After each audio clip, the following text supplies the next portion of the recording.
Hi అందరికీ, అందరూ ఎలా ఉన్నారండి? ఈరోజు సండే స్పెషల్ చికెన్ బిర్యానీ చేస్తున్నానండి. నా వీడియోస్ కనుక మీకు నచ్చినట్లయితే ప్లీజ్ సబ్స్క్రైబ్ చేసుకోండి, నా ఛానల్ని సపోర్ట్ చేయండి. ఇప్పుడు తయారీ విధానం చూసేద్దామా.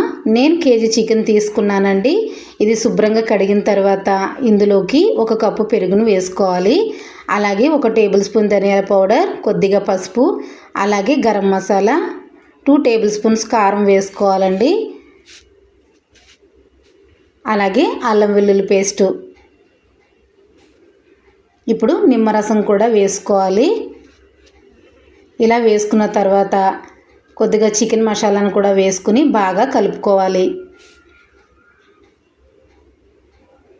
ఈ విధంగా ముక్కలకు పట్టేలాగా బాగా కలుపుకోవాలండి.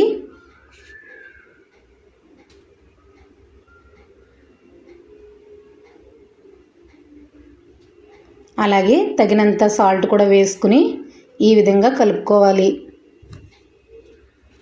కారం మీకు సరిపోకపోతే కొద్దిగా వేసుకోండి.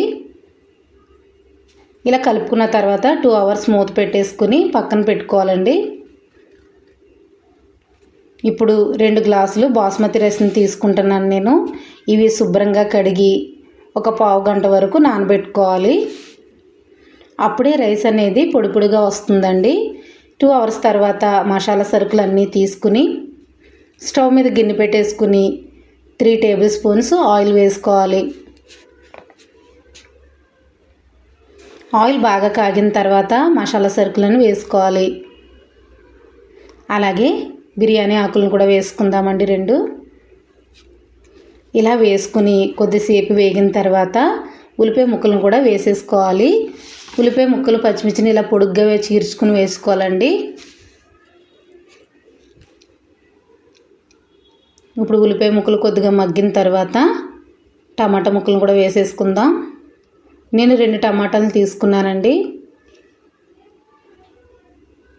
అలాగే కొద్దిగా కొత్తిమీర, కొద్దిగా పుదీనా కూడా వేసుకుని బాగా కలుపుకోవాలి.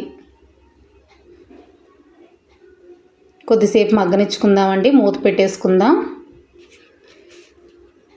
చూసారా, బాగా మగ్గిపోయినాయి కదా. ఇప్పుడు కొద్దిగా అల్లం వెల్లుల్లి పేస్ట్ని వేసుకుందాం. ఆల్రెడీ చికెన్లో ముందుగా వేసి కలిపాం కదండి అల్లం వెల్లుల్లి పేస్టు. ఇప్పుడు కొద్దిగా వేసుకుంటే సరిపోతుంది. పచ్చివాసన పోయే వరకు వేగించుకోవాలి. ఇప్పుడు ముందుగా మ్యారినేట్ చేసుకున్న చికెన్ కూడా వేసేసుకోవాలి. ఈ విధంగా బాగా కలుపుకోవాలండి. ఎక్కువసేపు మ్యారినేట్ చేసుకుంటేనే చికెన్ అనేది టేస్టీగా ఉంటుంది, బాగా ఉడుకుతుంది అనమాట. ఇప్పుడు మూత పెట్టేసుకుని ఒక 2 నిమిషాలు మగ్గనివ్వాలి. చూసారా, వాటర్ అనేది వేయకుండానే ఎంత వాటర్ వచ్చిందో. ఇలాగా ఉడికినట్లయితేనే చికెన్ అనేది చాలా సాఫ్ట్గా ఉంటుందండి. ఇప్పుడు మూత పెట్టేసుకుని ఒక 10 నిమిషాలు మగ్గనివ్వాలి. 10 నిమిషాల తర్వాత ముందుగా కడిగి పెట్టుకున్న బాస్మతి రైస్ని వేసేసుకుందాం.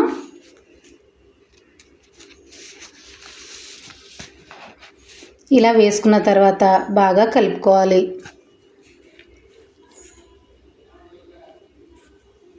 నేను ఈ గ్లాస్తో 2 గ్లాసెస్ రైస్ తీసుకున్నాను కదండి. ఇప్పుడు 3 గ్లాసులు వాటర్ వేస్తే సరిపోతుంది. ఎందుకంటే ఆల్రెడీ చికెన్లో వాటర్ ఉంది కాబట్టి. ఇంకా ఎక్కువ 4 గ్లాసులు వాటర్ వేయకూడదండి, అప్పుడు అన్నం అనేది పొడి పొడిగా రాదు. నేను 3 గ్లాసెస్ వాటర్ తీసుకుని వేసేసుకున్నానండి. ఇప్పుడు ఇలా వాటర్ వేసిన తర్వాత మీకు సాల్ట్ సరిపోయిందో లేదో ఇప్పుడే చూసుకోవాలి. తర్వాత వేసుకుంటే బాగోదండి. సరిపోకపోతే కనుక ఇప్పుడే వేసేసుకోండి. ఇది హై ఫ్లేమ్లోనే ఉడకనివ్వాలి. ఇప్పుడు మూత పెట్టేసుకుందాం. చూసారా, ఇలా దగ్గరికి అయినప్పుడు సిమ్లో పెట్టేసుకోవాలండి. ఇప్పుడు దీన్ని సిమ్లో పెట్టుకుందాం.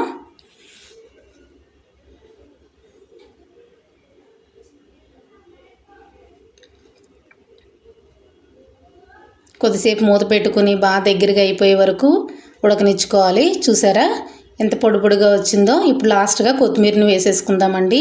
ఈ వీడియో కనుక మీకు నచ్చినట్లయితే ప్లీజ్ సబ్స్క్రైబ్